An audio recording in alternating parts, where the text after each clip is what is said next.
ನಮಸ್ಕಾರ ಸ್ನೇಹಿತರೆ, Ram sir 360 YouTube ಚಾನಲ್ಗೆ ನಿಮಗೆ ಸ್ವಾಗತ. ಏಪ್ರಿಲ್ 18ರ ಕರೆಂಟ್ ಅಫೇರ್ಸ್ ಅನ್ನ ಇವತ್ತಿನ ದಿವಸ ನೋಡ್ತಾ ಹೋಗೋಣ. ಹಾಗೆ ವಿಡಿಯೋನ ನೋಡೋಕ್ಕಿಂತ ಮುಂಚೆ ಲೈಕ್ ಮಾಡಿ ಮತ್ತು ಹಾಗಾದ್ರೆ ನಿಮ್ಮ ಸ್ನೇಹಿತರಿಗೂ ಶೇರ್ ಮಾಡೋದನ್ನ ಮರಿಬೇಡಿ. ಓಕೆ, ನೋಡಿ ಇವತ್ತಿನ ಕರೆಂಟ್ ಅಫೇರ್ಸ್ ಏಪ್ರಿಲ್ 18ರ ಕರೆಂಟ್ ಅಫೇರ್ಸ್ ಅನ್ನ ನಾವು ನೋಡ್ತಾ ಹೋಗೋಣ. Okay, April 18. ಹಾಗಾದ್ರೆ ಇವತ್ತಿನ ಇಂಪಾರ್ಟೆಂಟ್ ಮಾಹಿತಿ ಹಾಗಾದ್ರೆ ಪೇಪರ್ ಕಟ್ಟಿಂಗ್ಸು, ಹಾಗಾದ್ರೆ ಕನ್ನಡದ ಎಲ್ಲ papers cutting, GK today, the Hindu, Prajavani, PIB ಎಲ್ಲವನ್ನು 1 by 1 ನೋಡ್ತಾ ಹೋಗೋಣ. ಹಾಗಾದ್ರೆ ಮೊದಲನೆಯದಾಗಿ ಬ್ಲೂಮ್ಬರ್ಗ್, ಇದು ಅಮೆರಿಕ ಮೂಲದ ಸಂಸ್ಥೆ. ಬ್ಲೂಮ್ಬರ್ಗ್ ವರದಿಯ ಪ್ರಕಾರ ಇತ್ತೀಚೆಗೆ ಮುಖೇಶ್ ಅಂಬಾನಿಯನ್ನು ಹಿಂದಿಕ್ಕಿ ಏಷ್ಯಾದ ಅತ್ಯಂತ ಶ್ರೀಮಂತ ವ್ಯಕ್ತಿ ಯಾರು? ಏಷ್ಯಾದ ಶ್ರೀಮಂತ ವ್ಯಕ್ತಿ ಅಂದ್ರೆ ಭಾರತದ್ದು ಹೌದು.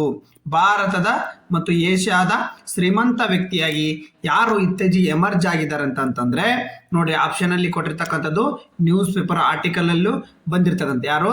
ಗೌತಮ್ ಅದಾನಿ. ಎಲಾನ್ ಮಸ್ಕು ಪ್ರಪಂಚದ ಒಂದನೇದು.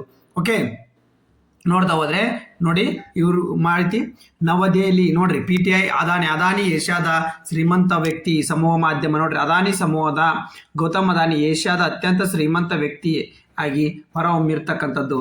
ಓಕೆ, ಮೊದಲು ಯಾರಿದ್ರು? ರಿಲಯನ್ಸ್ ಇಂಡಸ್ಟ್ರಿ ಗೌತಮ್ ಸಮೂಹದ ಮುಖ್ಯಸ್ಥ ಅದಾನಿ ಮುಖೇಶ್ ಅಂಬಾನಿ ಅವರು ಇದುವರೆಗೆ ಏಷ್ಯಾದ ಅತ್ಯಂತ ಶ್ರೀಮಂತ ವ್ಯಕ್ತಿಯಾಗಿದ್ದರು. ಇದೀಗ ಅಂಬಾನಿಯನ್ನು ಹಿಂದಿಕ್ಕಿ ಅದಾನಿ ಭಾರತ ಮತ್ತು ಏಷ್ಯಾ ಶ್ರೀಮಂತ ವ್ಯಕ್ತಿಯಾಗಿ ಅದಾನಿ ಸಮೂಹದ ಷೇರು ಮೌಲ್ಯದಲ್ಲಿ ಏರಿಕೆ ಕಂಡು ಬಂದ ಕಾರಣ ಅದಾನಿ ಅವರ ನಿವ್ವಳ ಆಸ್ತಿ ಮೌಲ್ಯವು ಗಣನೀಯವಾಗಿ ಹೆಚ್ಚಳ ಆಗಿರ್ತಕ್ಕಂಥದ್ದು. ಎಷ್ಟು? ಗೌತಮ್ ಅದಾನಿ ಅವರ ನಿವ್ವಳ ಸಂಪತ್ತಿನ ಮೌಲ್ಯ ಓಕೆ $8.59 ಲಕ್ಷ ಕೋಟಿಗಳು, ಅಂದ್ರೆ $92.6 ಬಿಲಿಯನ್ ಏರಿಕೆ ಆಗಿರ್ತಕ್ಕಂಥದ್ದು. ಅಂಬಾನಿ ಸಂಪತ್ತು ಎಷ್ಟಿದೆ? 8.442. ಎಷ್ಟು? ಜಸ್ಟ್ 10. ಓಕೆ, ಅಂದ್ರೆ 90.8 ಐತಿ ಇವ್ರದ್ದು, 92.6 ಇವ್ರದ್ದು ಇರ್ತಕ್ಕಂಥದ್ದು. ಬ್ಲೂಮ್ಬರ್ಗ್ ಇದು ಜಾಗತಿಕವಾಗಿ ಶ್ರೀಮಂತರ ಪಟ್ಟಿಯನ್ನು 19ನೇ ಸ್ಥಾನದಲ್ಲಿ ಅದಾನಿ ಇರ್ತಕ್ಕಂಥದ್ದು. ಎಷ್ಟು? 19ನೇ ಸ್ಥಾನದಲ್ಲಿ. ಏನು? ಜಾಗತಿಕವಾಗಿ 19ನೇ ಸ್ಥಾನ. ಯಾರು? ಅದಾನಿ. ಜಗತ್ತಿನ 500 ಶ್ರೀಮಂತ ವ್ಯಕ್ತಿಗಳ ಹೆಸರನ್ನು ದಿನನಿತ್ಯ ಬ್ಲೂಮ್ಬರ್ಗ್ ನವೀಕರಿಸುವ ಅದಾನಿ ಅವರ ಸಂಪತ್ತಿನ ಬಹುಪಾಲು ಆದಾಯವು ಸಮೂಹ ಪ್ರಮುಖ 10 ಕಂಪನಿಗಳ ಶೇರನ್ನು ಮಾಡಿರ್ತಕ್ಕಂಥದ್ದು. ಹಾಗಾದ್ರೆ ರಿಲಯನ್ಸ್ ಇಂಡಸ್ಟ್ರಿ ದೂರ ಸಂಪರ್ಕ ರಿಟೇಲ್ ವಹಿವಾಟು ಲಾಭದ ಪ್ರಮಾಣ ಇಳಿಕೆ ಆಗಿರ್ತಕ್ಕಂಥದ್ದು. Okay, next Tesla company CEO Elon Musk ಜಗತ್ತಿನ ಅತ್ಯಂತ ಶ್ರೀಮಂತ ವ್ಯಕ್ತಿ. ಗೊತ್ತಾಯ್ತು ನಿಮ್ಗೆ ಆಲ್ರೆಡಿ. ಇವರ ಸಂಪತ್ತಿನ ನಿವ್ವಳ ಮೌಲ್ಯ 60 ಲಕ್ಷ ಕೋಟಿ, $656 ಬಿಲಿಯನ್. ನೋಡ್ರಿ, ಇವ್ರಿಗೆ ಎಷ್ಟು ವ್ಯತ್ಯಾಸ ಇರ್ತಕ್ಕಂಥದ್ದು? ಇವರು $656 ಬಿಲಿಯನ್, ಬಟ್ ಇವರು $92.6. ಇಲ್ಲಿಗೂ $500 ಬಿಲಿಯನ್ ಅಷ್ಟು ವ್ಯತ್ಯಾಸ ಇರ್ತಕ್ಕಂಥದ್ದು. ಜಗತ್ತಿಂದು ಭಾರತದ್ದು, ಏಷ್ಯಾ. ಓಕೆ, ನೆಕ್ಸ್ಟ್ ಕ್ವಶನ್ ನೋಡೋದಾದ್ರೆ ನೋಡ್ರಿ, ರಾಜ್ಯಸಭಾದ ಉಪಸಭಾಪತಿಯಾಗಿ ಅವಿರೋಧವಾಗಿ ಆಯ್ಕೆಯಾದವರು ಯಾರು? ನೋಡ್ರಿ, JP ನಡ್ಡಾ, ಹರಿವಂಶ್, ಮಲ್ಲಿಕಾರ್ಜುನ್ ಖರ್ಗೆ, ಅಮಿತ್ ಶಾ.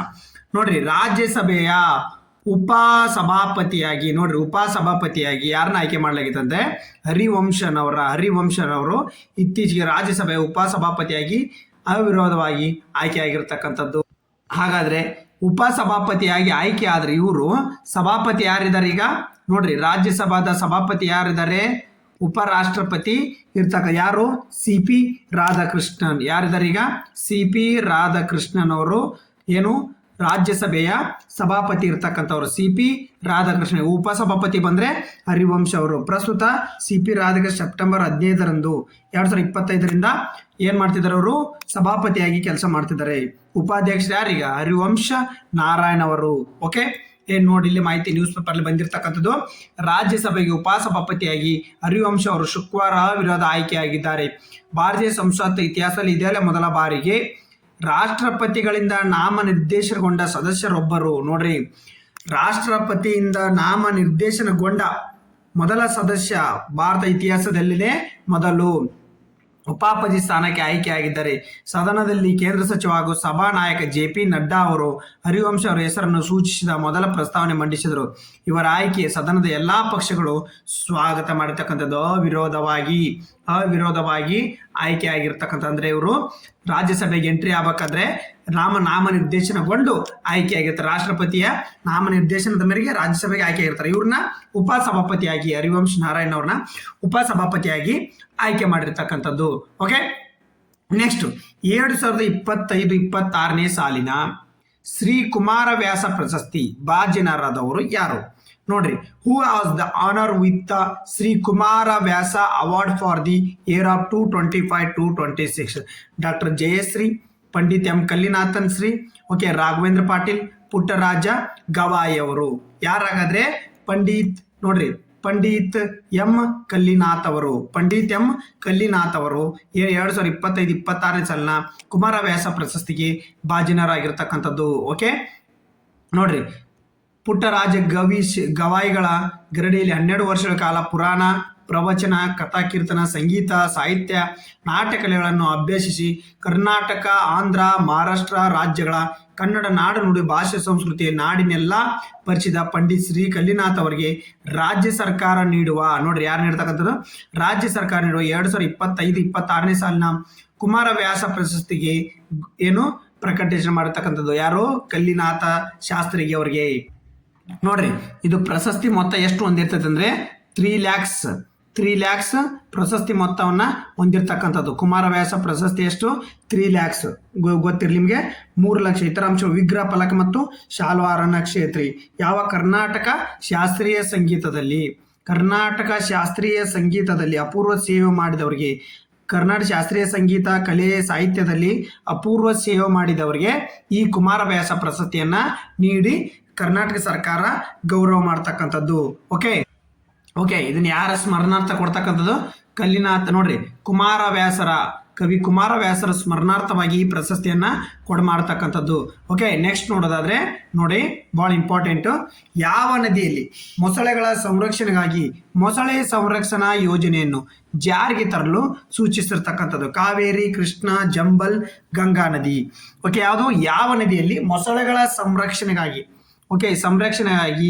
ಜಾರಿಗೆ ತರಲು ನ್ಯಾಯಾಲಯ ಸೂಚಿಸಿರ್ತಕ್ಕಂಥದ್ದು? ಅಂದ್ರೆ ನೋಡ್ರಿ, ಮೊಸಳೆ ಸಂರಕ್ಷಣಾ ಯೋಜನೆ ಏನಪ್ಪಾ ಅಂತಂದ್ರೆ, ನೋಡ್ರಿ, ಮೊಸಳೆ ಸಂರಕ್ಷಣಾ ಯೋಜನೆ 1975ರಲ್ಲಿ ಮೊದಲು ಪ್ರಾರಂಭವಾಯಿತು. ಎಲ್ಲಿ? ಒಡಿಶಾದ ಬಿತರ್ಕಾನಿಕಾದಲ್ಲಿ. ಇದನ್ನ UNDP ಮತ್ತು FAO ಸಹಯೋಗದಲ್ಲಿ ಏನ್ ಮಾಡ್ತಕ್ಕಂಥದ್ದು? ಈ ಮೊಸಳೆ ಸಂರಕ್ಷಣಾ ಯೋಜನೆಯನ್ನ ಬಿಡಿಸ್ತಕ್ಕಂಥ 1975ರಲ್ಲಿ. ಓಕೆ, 1975-90 ನೋಡ್ರಿ, ಅವನೇನಂತಂದ್ರೆ ಒಟ್ಟು ಕೇಂದ್ರ ಮತ್ತು 11 ಅಭಯಾರಣ್ಯಗಳನ್ನು ಸ್ಥಾಪನೆ ಮಾಡತಕ್ಕಂಥದ್ದು. 16 ಪುನರ್ವಸತಿ ಕೇಂದ್ರ, ಮೊಸಳೆಯ 16 ಪುನರ್ವಸತಿ ಕೇಂದ್ರಗಳಿದ್ದಾವೆ ಈಗ ದೇಶದಲ್ಲಿ.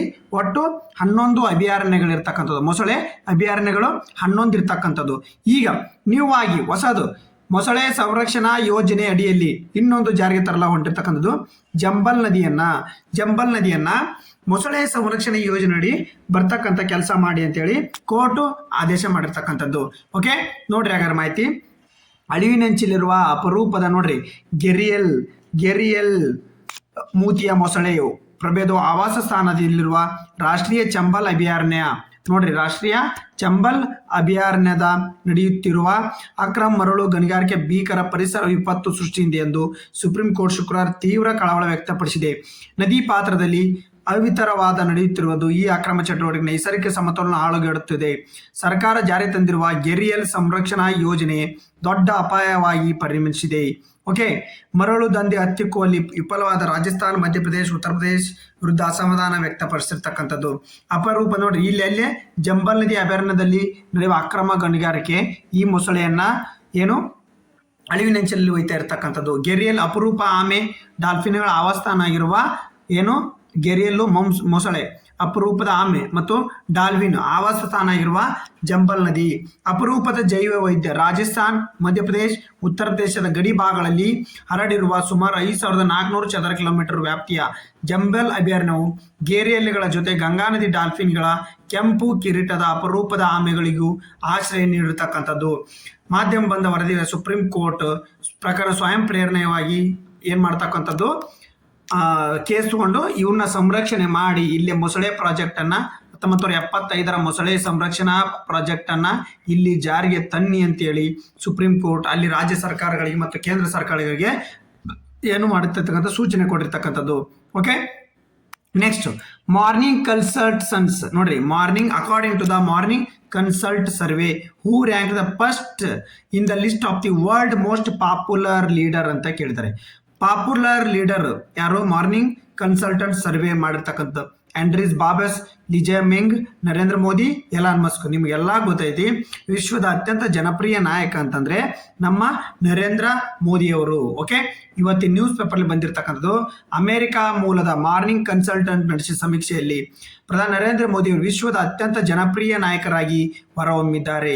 ದಕ್ಷಿಣ ಕೊರಿಯಾದ ಸೆಕೆಂಡ್ ಸ್ಥಾನ ನೋಡ್ರಿ, ದಕ್ಷಿಣ ಕೊರಿಯಾದ ಸೆಕೆಂಡ್ ಸ್ಥಾನ ಲಿ ಜೆ ಮುಂಗ್ ಅವರು ಇರ್ತಕ್ಕಂಥ 63%. ಎರಡನೇ ಸ್ಥಾನದಲ್ಲಿದ್ದಾರೆ ಚೆಕ್ ಗಣರಾಜ್ಯದ ಪ್ರಾಣಿ ಆಂಡ್ರೀಸ್ ಬಾಬಸ್ ಅವರು 3ನೇ ಸ್ಥಾನ, 55% ಏನು ಮತಗಳನ್ನ ತಗೊಂಡು ಅವರಿಗೆ 100ಕ್ಕೆ ಇಷ್ಟು ಮತಗಳನ್ನ ತಗೊಂಡು ಇವ್ರು ಏನಿದ್ದಾರೆ ಫಸ್ಟ್, ಸೆಕೆಂಡ್, ಥರ್ಡ್ ನೋಡ್ಕೊಂಡ್ಬಿಟ್ರಿ. ಓಕೆ, ಮಾರ್ನಿಂಗ್ ಕನ್ಸಲ್ಟೆಂಟ್ ಪ್ರಭಾವಿ ವ್ಯಕ್ತಿಗಳನ್ನ, ಜನಪ್ರಿಯ ವ್ಯಕ್ತಿಗಳನ್ನ ಪ್ರತಿ ವರ್ಷ ಬಿಡುಗಡೆ ಮಾಡಿರ್ತಕ್ಕಂಥದ್ದು. ಓಕೆ ನೋಡ್ರಿ, ಇದೊಂದು ಸ್ವಲ್ಪ ನೋಡ್ಕೊಂಡ್ಬಿಡ್ರಿ. ಇದನ್ನ ಕ್ವಶನ್ ಹಾಕಿಲ್ಲ, ಬಟ್ ಕ್ವಶನ್ ಬಂದ್ರು ಬರ್ಬೋದು ನಾಳೆ. ಅದಕ್ಕೋಸ್ಕರ ಇವು ದತ್ತಿ ಪ್ರಶಸ್ತಿಗಳು. ಡಾಕ್ಟರ್ ಜಯಶ್ರೀಗೆ ಆನಂದ ಕಂದ ಪ್ರಶಸ್ತಿ ಕೇಳೋಂಗಿಲ್ಲ, ಆದ್ರೂ ಕೇಳಿದ್ರು ಇರ್ಲಿ, ಯಾಕಂದ್ರೆ ಯಾವ ಕ್ವಶನ್ ಕೇಳ್ತಾನ ಹೇಳಕ್ ಬರಲ್ಲ. ಆನಂದ ಕಂದ ಪ್ರಶಸ್ತಿಗೆ ಪ್ರದಾನ ಯಾರು? ಕನ್ನಡದ ಮೇರು ಕವಿಗಳ ಕೃತಿಗಳಾದ ಅನ್ಯ ಭಾಷೆ ಅನುವಾದವ ಆಗಿದ್ದಾರೆ ನಮ್ಮ ಕವಿಗಳು ನೊಬೆಲ್ ಪ್ರಶಸ್ತಿ ಪಡೆದಿದ್ದರು. ಏನಪ್ಪಾ ಅಂತಂದ್ರೆ ಕನ್ನಡ ಹಾಗೂ ಮರಾಠಿ ಭಾಷಿಕರ ನಡುವೆ ಸೌಂದರ್ಯ ಸಂಬಂಧ ಬಲಪಡಿಸಲು ಡಾಕ್ಟರ್ ಪಂಡಿತ್ ಅವಕಳಿಕ ಶ್ರಮಿಸಿದ್ದಾರೆ. ಅವರನ್ನು ಭಾರತೀಯ ಭಾಷಿಕರ ನಡುವೆ ಭಾವನಾತ್ಮಕ ಸಂಸ್ಕಾರ ನೀಡತಕ್ಕಂಥದ್ದು. ಏನಪ್ಪಾ ಅಂತಂದ್ರೆ ನೋಡ್ರಿ, ಧಾರವಾಡದ ನೋಡ್ರಿ ಕವಿಸಂನಲ್ಲಿ ಬೆಟಗೇರಿ ಕೃಷ್ಣ ಶರ್ಮಾ ದತ್ತಿ ಕಾರ್ಯಕ್ರಮದಲ್ಲಿ ಪುಣೆಯ ಡಾಕ್ಟರ್ ಜಯಶ್ರೀ ಶಶಿಕಾಂತ್ ಪಟ್ಟಣ್ ಅವರಿಗೆ ಆನಂದ ಕಂದ ಪ್ರಶಸ್ತಿಯನ್ನ ಪ್ರದಾನ ಮಾಡಲಾಯಿತು. ಓಕೆ ನೋಡಿ, ಈ ಪ್ರಶಸ್ತಿಯನ್ನ ಯಾರು ಸ್ಥಾಪನೆ ಮಾಡಿರ್ತಕ್ಕಂತಂದ್ರೆ ಕರ್ನಾಟಕ ವಿದ್ಯಾವರ್ತಕ ಸಂಘ, ಧಾರವಾಡದಲ್ಲಿ ಐತಲ್ಲ ಕರ್ನಾಟಕ ವಿದ್ಯಾವರ್ತಕ ಸಂಘ ಇದನ್ನ ಪ್ರಶಸ್ತಿಯನ್ನ ಸ್ಥಾಪನೆ ಮಾಡಬೇಕು. ಉದ್ದೇಶ ಏನು? ಇದ್ರ ಉದ್ದೇಶ ಕನ್ನಡ ಮತ್ತು ಮರಾಠಿ ಭಾಷೆಗಳ ಬಾಂಧವ್ಯವನ್ನು ಬಲಪಡಿಸ್ತಕ್ಕಂಥ ಕೆಲಸ ಮಾಡ್ತಕ್ಕಂಥದ್ದು. ಯಾರ ನೆನಪಿನಲ್ಲಿ? ಬೆಟಗೇರಿ ಕೃಷ್ಣ ಶರ್ಮಾ ಅವರ ಇವರು ನೋಡ್ರಿ, ಬೆಟಗೇರಿ ಕೃಷ್ಣ ಶರ್ಮಾ ಅವರ ನೆನಪಿಗೋಸ್ಕರ ಅಂದ್ರೆ ಅವ್ರನ್ನ ಆನಂದ ಕಂದ ಅಂತೇಳಿ ಅವರ ನವೋದಯ ಕಾಲದ ಪ್ರಮುಖ ಕವಿ, ಸಣ್ಣ ಕಥೆಗಳು ಮತ್ತು ಜಾನಪದಗಳ ಸಾಹಿತ್ಯಕ್ಕೆ ಅಪಾರ ಕೊಡುಗೆ ನೀಡಿರ್ತಕ್ಕಂಥ ನೋಡ್ರಿ ಬೆಟಗೇರಿ ಶರ್ಮಾ ಅವ್ರದ್ದು. ಓಕೆ, ಈಗ ಯಾರಿಗೆ ಕೊಡಿಸಿಟ್ಟಿದ್ದು? ಜಯಶ್ರೀ, ಡಾಕ್ಟರ್ ಜಯಶ್ರೀ ಅವರು. ಎಲ್ಲಿಯವರು ಇವರು? ಪುಣೆ ಅವರು. ಓಕೆ, ಅರ್ಥ ಆಯ್ತಾ? ನೆಕ್ಸ್ಟ್ ನೋಡ್ರಿ, ಇದೊಂದು ಸ್ವಲ್ಪ, ಇದು ಜೂನಿಯರ್ ಅಸಿಸ್ಟೆಂಟ್ KPTS ಅಲ್ಲಿ ಎಕ್ಸಾಮ್ ಏನು ಕ್ವಶನ್ ಆಗಿರ್ತಕ್ಕಂಥದ್ದು. ಇದೇನು ಕ್ವಶನ್ ಬಂದಿಲ್ಲ, ಬಟ್ ಇದನ್ನ ಏನು ತಿಳ್ಕೊಬೇಕಪ್ಪ ಅಂದ್ರೆ ಯೂನಿಟ್ಗೆ 56 ಪೈಸೆ ದರ ಏರಿಕೆ KERC ಆದೇಶ ಅಂತೇಳಿ ಐತಿ. ಏನಂತಂದ್ರೆ ಇಲ್ಲಿ ಏನು ಕ್ವಶನ್ ಆಗಿತ್ತಪ್ಪ ಅಂತಂದ್ರೆ KERC ಅಂತಂದ್ರೆ ನೋಡ್ರಿ, KERC ಅಂದ್ರೆ ಲಾಂಗ್ ಫಾರ್ಮ್ ಕೇಳಿದ್ರು. ಜೂನಿಯರ್ ಅಸಿಸ್ಟೆಂಟ್ KPTC ಎಕ್ಸಾಮ್ದಾಗ ಅಂದ್ರೆ ಕರ್ನಾಟಕ ಏನದು ನೋಡ್ರಿ, KERC ಅಂತಂದ್ರೆ Karnataka electricity regulating commission, Karnataka electricity regulating commission ಅಂತ ಅರ್ಥ. ಇದು ಏನ್ ಮಾಡ್ತಂತೆ ಅರ್ಥ ಮಾಡ್ಕೊಡ್ರಿ. ಇದನ್ನ ಕ್ವಶನ್ ಕೇಳಿದ, ಕರ್ನಾಟಕದಲ್ಲಿನ ನಮಗೇನು ವಿದ್ಯುತ್ ಬೆಲೆ ನಿರ್ಧಾರ ಮಾಡ್ತಕ್ಕಂಥದ್ದು ಯಾವುದು? KERC. ಇದರ ಅಡಿಯಲ್ಲಿ ಕನ್ನಡದೊಳಗೆ ಹೇಳ್ಬೇಕಂದ್ರೆ ಕರ್ನಾಟಕ ವಿದ್ಯುತ್ ಶಕ್ತಿ ನಿಯಂತ್ರಣ ಆಯೋಗ. ಓಕೆ, ಇದು ಕರ್ನಾಟಕದಲ್ಲಿ ಏನು ಮಾಡ್ತಕ್ಕಂಥದ್ದು? ವಿದ್ಯುತ್ಗೆ ಏನು ಬೆಲೆ ನಿರ್ಧಾರ ಮಾಡ್ತಕ್ಕಂಥದ್ದು ಯೂನಿಟ್ಗೆ. ಇದರ ಅಂಡಲ್ಲಿ ಬರ್ತಕ್ಕಂಥದ್ದು ಯಾವುದು? ESCOM. Okay, ESCOM, MESCOM Mysuru. Okay, 3ನೇದು ಬೆಸ್ಕಾಮು. ಓಕೆ, ಮಂಗಳೂರು. 4ನೇದು ಯಾವುದು? ಮೆಸ್ಕಾಮ್. ಇವು ಇದರ ಅಡಿಯಲ್ಲಿ ಕೆಲಸ ಮಾಡ್ತಕ್ಕಂಥ ಸಂಸ್ಥೆಗಳು. ಇದ್ರ ಬಗ್ಗೆ ನಿಮಗೆ ಗೊತ್ತಿರಲಿ. ಓಕೆ, ನೆಕ್ಸ್ಟ್ GK ಟುಡೇ ಬರ್ನ ನೋಡಿ. ಶಾಂಗ್ಟಾಂಗ್ ಕರ್ಚಮ್ ಜಲವಿದ್ಯುತ್ ಯೋಜನೆ ಯಾವ ರಾಜ್ಯದಲ್ಲಿ ಇದೆ ಅಂತ ಕೇಳಿದ್ರೆ ಹಿಮಾಚಲ್ ಪ್ರದೇಶ್, ಉತ್ತರಾಖಂಡ್, ರಾಜಸ್ಥಾನ. ಯಾವ ರಾಜ್ಯದಲ್ಲಿ ಬರುತ್ತೆ? ನೋಡ್ರಿ, ಶಾಂಗ್ಟಾಂಗ್ ಕರ್ಚಮ್ ಜಲ ವಿದ್ಯುತ್ ಯೋಜನೆ ಯಾವ ರಾಜ್ಯದಲ್ಲಿದೆ? ಇದು ಇತ್ತೀಚೆಗೆ ನ್ಯೂಸ್ ಅಲ್ಲಿ ಇರ್ತಕ್ಕಂಥದ್ದು. ಯಾವ ರಾಜ್ಯದಲ್ಲಿದೆ ಅಂದ್ರೆ ನೋಡ್ರಿ, ಯಾವ ರಾಜ್ಯದಲ್ಲಿದೆ ಇದು? ಎದಕ್ಕೆ ರೀಸೆಂಟ್ ನ್ಯೂಸ್ ಅಲ್ಲಿ ಐತೆ ಅಂದ್ರೆ ಹಿಮಾಚಲ ಪ್ರದೇಶದಲ್ಲಿ ಇರ್ತಕ್ಕಂಥ ಒಂದು ಜಲ ವಿದ್ಯುತ್ ಯೋಜನೆ. ಎದಕ್ಕೆ ನ್ಯೂಸ್ ಅಲ್ಲಿ ಐತಿದು? ಹಾಗಾದ್ರೆ ನೋಡ್ರಿ, ಇತ್ತೀಚೆಗೆ ಹಿಮಾಚಲ ಪ್ರದೇಶದ ಮುಖ್ಯಮಂತ್ರಿ ಕಿನ್ನೌರ್ ಜಿಲ್ಲೆಗೆ ಭೇಟಿ ನೀಡಿದ ಸಂದರ್ಭದಲ್ಲಿ ಶಾಂಗ್ಟಾಂಗ್ ಕಾರ್ಚಮ್ ಜಲ ವಿದ್ಯುತ್ ಯೋಜನೆ ಪ್ರಗತಿಯನ್ನು ಪರಿಶೀಲಿಸಿದರು. ಓಕೆ, ಶಾಂಗ್ಟಾಂಗ್ ಕಾರ್ಚಮ್ ಜಲ ವಿದ್ಯುತ್ ಯೋಜನೆಯು ಹಿಮಾಚಲ ಪ್ರದೇಶದ ಕಿನ್ನೌರ್ ಜಿಲ್ಲೆಯಲ್ಲಿ ಸತ್ಲಜ್ ನದಿಗೆ ಇರ್ತಕ್ಕಂಥದ್ದು. ಯಾವ ನದಿಗೆ? ಸತ್ಲಜ್ ನದಿಗೆ ಇರ್ತಕ್ಕಂಥದ್ದು.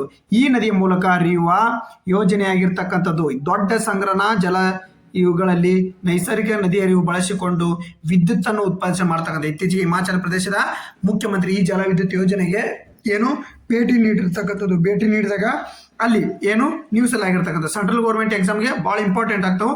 ಇಲ್ಲ ಜಲ ವಿದ್ಯುತ್ ಯೋಜನೆ ಕೇಳಕ್ಕೆ ಹೇಳ್ತಾನೆ.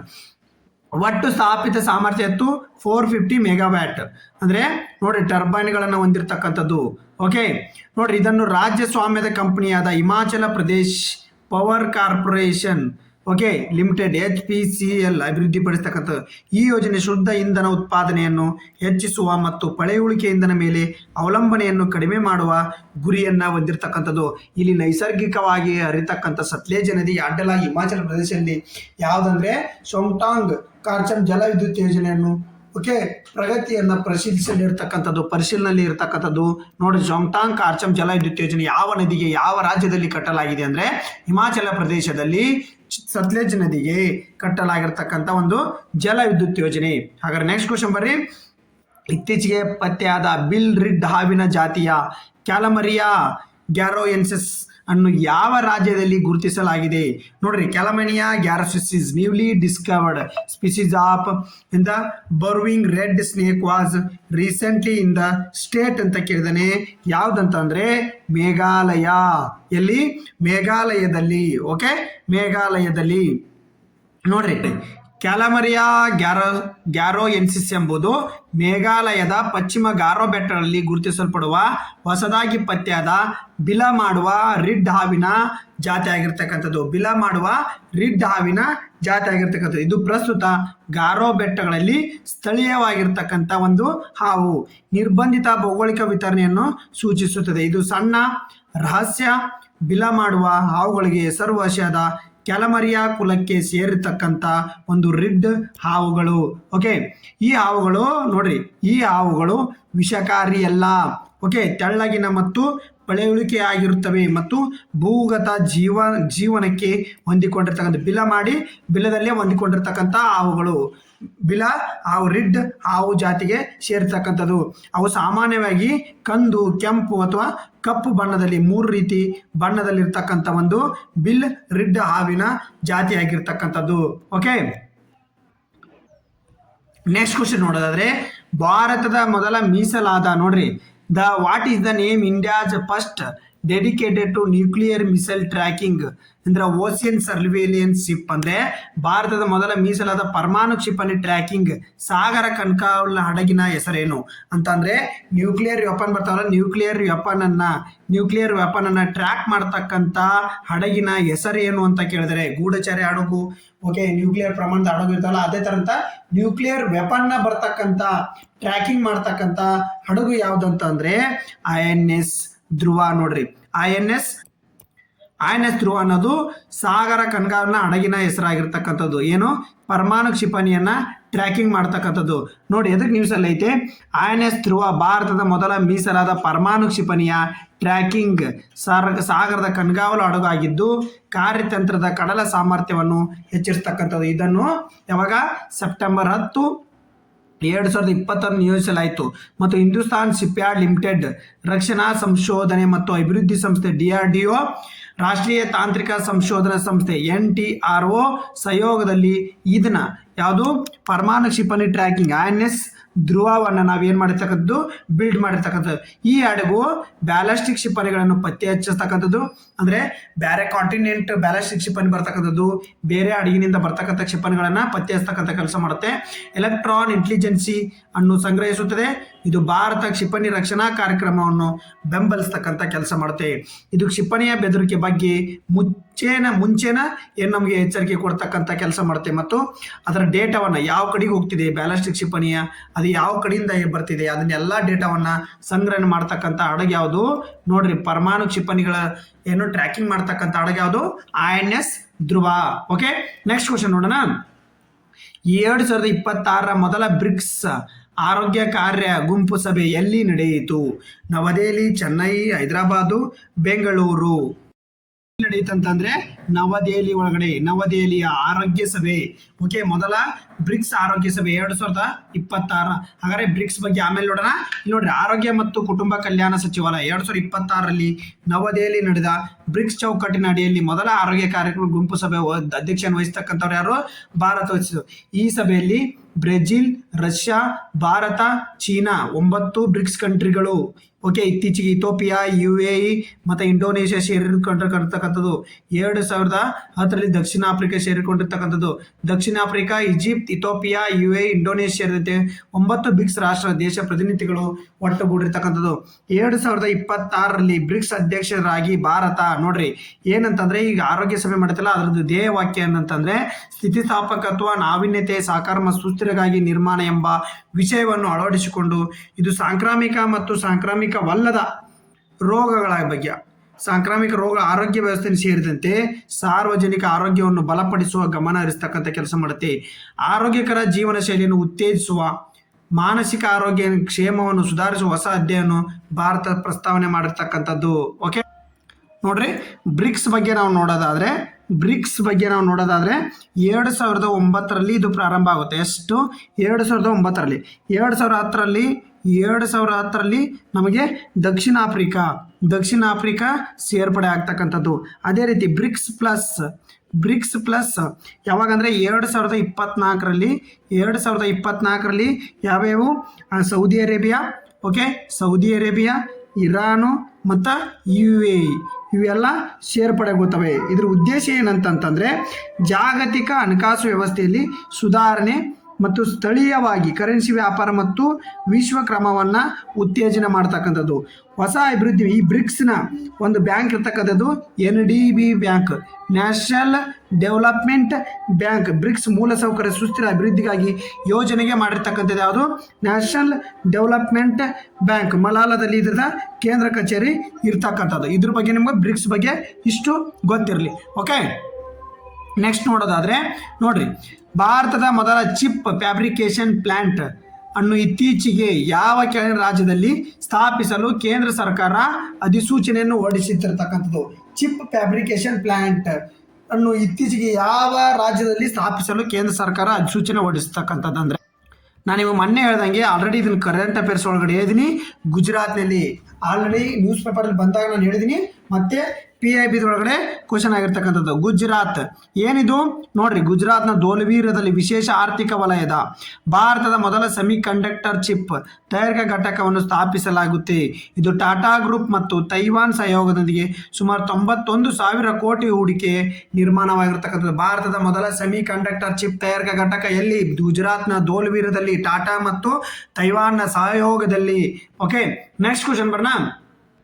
ನೋಡ್ರಿ, ಜಲ್ ಜೀವನ್ ಮಿಷನ್ ಇಂಪಾರ್ಟೆಂಟ್ 2.0 ಅಡಿಯಲ್ಲಿ ಎಲ್ಲ ಗ್ರಾಮೀಣ ಮನೆಗಳಿಗೆ ನಲ್ಲಿ ನೀರು ಸಂಪರ್ಕವನ್ನು ಒದಗಿಸಲು ಭಾರತ ಸರ್ಕಾರ ನಿಗದಿಪಡಿಸುವ ಗುರಿ ವರ್ಷ ಯಾವುದು ಅಂತಂದ್ರೆ ನೋಡ್ರಿ, ಮತ್ತೆ 2.0 ಸ್ಟಾರ್ಟ್ ಮಾಡಿರ್ತಕ್ಕಂಥದ್ದು 2028. ಹಾಗಾದ್ರೆ ಮಾಹಿತಿ ನೋಡೋಣ. ಜಲ್ ಜೀವನ್ ಮಿಷನ್ ಮೊದಲ ಹಂತದ ಯಶಸ್ಸಿನ ನಂತರ 2.0 ಆವೃತ್ತಿಯನ್ನು 2027 ಉಳಿದಿರುವ ಎಲ್ಲ ಗ್ರಾಮೀಣ ಕುಟುಂಬ, ಬಟ್ 2028 ಅದು ಕರೆಕ್ಟ್ ಆಗಿ. ಓಕೆ, ವೇಳೆಗೆ ಉಳಿದಿರುವ ಗ್ರಾಮೀಣ ಕುಟುಂಬ ಗುಣಮಟ್ಟದ ನೀರನ್ನು ತಲುಪಿಸುವ ಗುರಿಯನ್ನು ಸರ್ಕಾರ ಹೊಂದಿರತಕ್ಕಂಥದ್ದು. ಓಕೆ, 27 ಅಂತೇಳಿ ಇದ್ರ ಕೊಟ್ಟಿರ್ತಕ್ಕಂಥದ್ದು, 28 ಅಂತೇಳಿ ಅಧಿಕೃತವಾಗಿ ಮಾಹಿತಿ ಇರ್ತಕ್ಕಂಥದ್ದು. ನಾನು ಅದಕ್ಕೆ ಹೇಳ್ತಾ ಇದ್ದೀನಿ. ಓಕೆ, ಮೋದಿಯವರು ಆಗಸ್ಟ್ 15ರಂದು 2019ರಂದು ಈ ಯೋಜನೆಯನ್ನು ಜಲ್ ಜೀವನ್ ಮಿಷನ್ ಅನ್ನ ಘೋಷಣೆ ಮಾಡಿರ್ತಕ್ಕಂಥದ್ದು. ಮುಖ್ಯ ಉದ್ದೇಶ ಏನಾಗೋದು?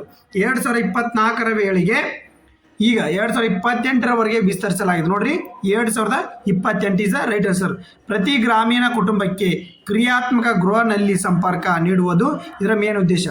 ನೀರಿನ ಪ್ರಮಾಣ ಪ್ರತಿ ವ್ಯಕ್ತಿಗೆ ಪ್ರತಿದಿನ ಎಷ್ಟು? 55 ಲೀಟರ್ ಶುದ್ಧ ನೀರನ್ನು ಕೊಡ್ತಕ್ಕಂಥ ಇದರದು ಮೇನ್ ಮೋಟಿವ್ ಉದ್ದೇಶ ಆಗಿರ್ತಕ್ಕಂಥದ್ದು.